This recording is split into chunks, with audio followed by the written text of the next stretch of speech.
merasa lebih kuat, merasa lebih berkuasa, dan merasa lebih dari segalanya. Kita tak pernah tahu bagaimana perasaan orang yang pernah kita hina. Kita tak pernah tahu bagaimana perasaan orang yang kita rendahkan. Masihkah kamu terus berlanjut untuk sekedar memuaskan hatimu? Bagaimanapun juga dia adalah manusia dan kamu juga manusia. Penindasan yang kamu lakukan akan berujung pada luka. Bahkan tidak sedikit korban yang berakhir dengan bunuh diri, depresi, penarikan sosial, bahkan berujung pada tindak kekerasan yang lebih kejam. Jika semua orang memang paham apa itu keadilan, lantas apakah semua orang akan tetap diam dan melihat suatu tindak penindasan itu sebagai siklus yang terus berulang? Sya, lo tau nggak? Katanya bakal ada anak baru loh, anak pindahan. Siapa? Katanya sih Lisia. Lisia. Culun banget tuh nama. Kayaknya kalau kita bully asik nih, mumpung pendatang baru ya kan. Ide bagus sih itu. Jadi punya kerjaan lagi kan gue. Yoi, let's go.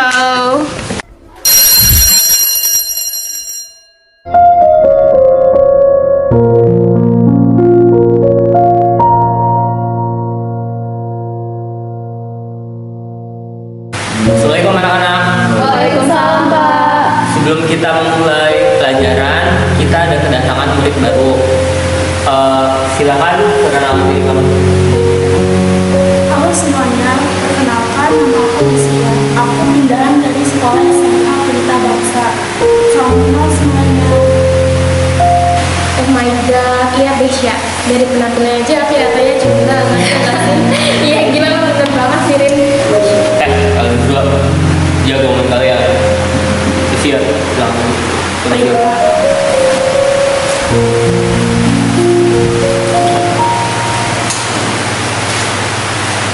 Hai Lisia.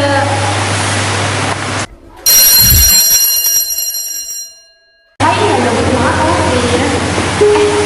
Terus kan bisa. Hey manis, lo kan anak baru di sini. Jadi lo harus kenal sama kita berdua. Dan mulai hari ini lo harus store duit ke kita. Atau lo bakal jadi mainan kita. Halo, udahlah nggak usah bohong. Mana sini duit lo? Mana? Sini. Kalian berdua jangan begitu sama anak baru. Ya pasti ganggu banget. Sabar ya Lisia, mereka mau kayak gitu. Iya, nggak apa-apa kok. Aku izin kerja sebentar ya.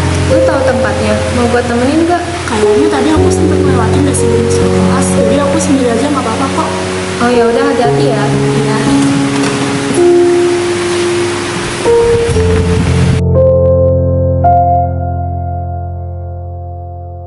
Ih males banget lo sama Rama tadi apaan sih?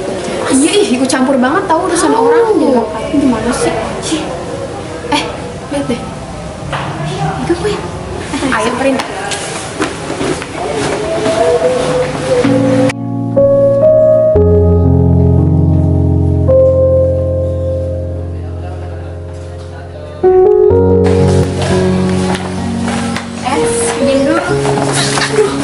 Lo tahu kan apa kesalahan lo? Berani banget lo cuekin kita kayak tadi. Tapi aku nggak cuekin kalian berdua kok. Tapi lo bohongin kita, lo bilang lo nggak punya uang. Terus ini apa? Balikin ini duit aku. Halah Berisik lo. Mereka berdua pun melakukan penindasan itu tanpa rasa belas kasihan sama sekali. Rintihan yang keluar dari mulut Lisia hanya ibarat kicauan burung yang dapat mendukung aksi keduanya kini. Assalamualaikum warahmatullahi wabarakatuh.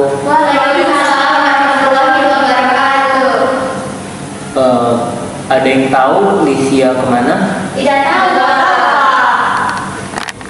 Pak, Lisia sakit, Pak. Tidak masih surat izin. Saya juga nggak tahu, Pak.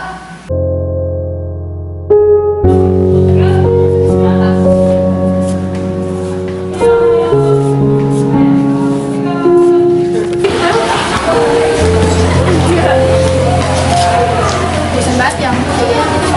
Anak baru. Masih berani juga sekolah sini. Kurang banyak muka di badan lo itu, hah?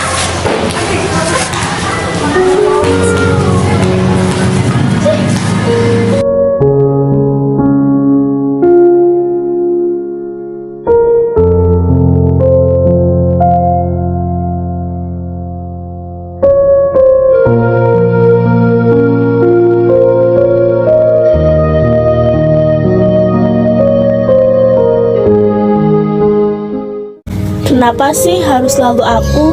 Gak bisa ya hidupku ini tenang walau sudah berkali-kali aku berpindah tempat. Apakah siklus yang sama seperti ini memang ditakdirkan untukku? Apakah ini adil?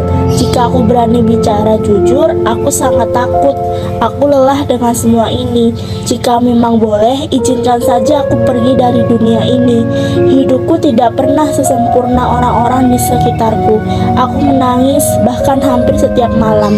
Aku menjerit walau tak ada yang mendengar. Aku mengeluh walaupun tak ada tempat bersandar. Tapi rasa sesak itu tak pernah hilang walau aku coba untuk melupakan. Ketika dekapan hangat keluarga sangat dibutuhkan, aku malah harus tetap sendirian dan harus tetap merelakan hidupku tanpa adanya kebahagiaan. Inikah suratan takdirku? Jika memang aku harus bahagia di alam lainnya, aku rasa aku harus siap akan hal itu. Bisakah semua kenangan pahit ini terbalaskan nantinya? Takdir Tuhan memanglah suatu kisah dengan sejuta misteri di dalamnya. Jika memang ini akhirnya, tak apa aku harus merelakannya. Tiba-tiba, Lisia kembali merasakan sakit di bagian dadanya. Ia berjalan ke arah UKS, namun rasa sakit di dadanya sangatlah menyiksa. Ia tak mampu melanjutkan langkahnya. Bertepatan dengan lorong kelas yang sepi, ia mulai terkulai lemas dengan mata yang perlahan tertutup rapat. Inikah akhirnya? Haruskah ia merasa senang atau sedih dengan akhir yang seperti ini? Jika memang seperti ini, harusnya ia senang. Dengan begitu, ia bisa terlepas dari belenggu dunia yang bagaikan penjara baginya. Haruskah ia berpikir jika hidup yang sesungguhnya pasti dimulai saat ia sudah tiada? Ia rasa itu memang hal yang tepat. Hidup sesungguhnya dimulai saat ia tak lagi bernyawa.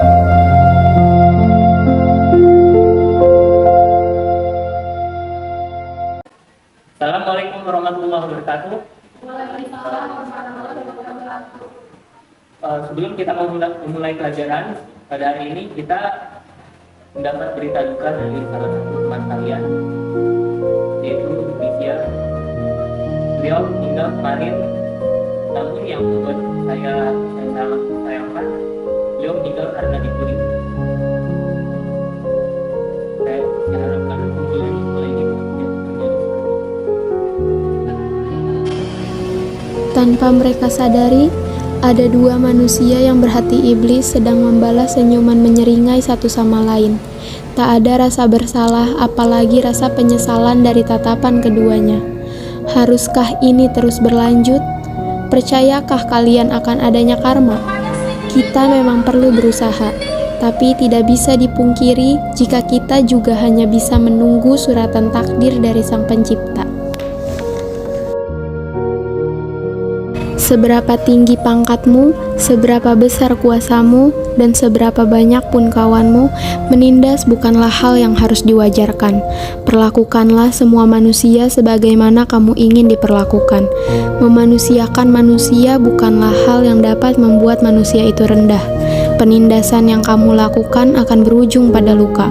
Bahkan, tidak sedikit korban yang berakhir dengan bunuh diri, depresi, penarikan sosial, bahkan berujung pada tindak kekerasan yang lebih kejam. Jika semua orang memang paham apa itu keadilan, seharusnya semua orang jangan hanya diam atas tindakan penindasan yang dianggap lumrah jika siklus itu terus berulang. Hewan sesungguhnya adalah dia yang tidak tahu cara bagaimana memperlakukan manusia.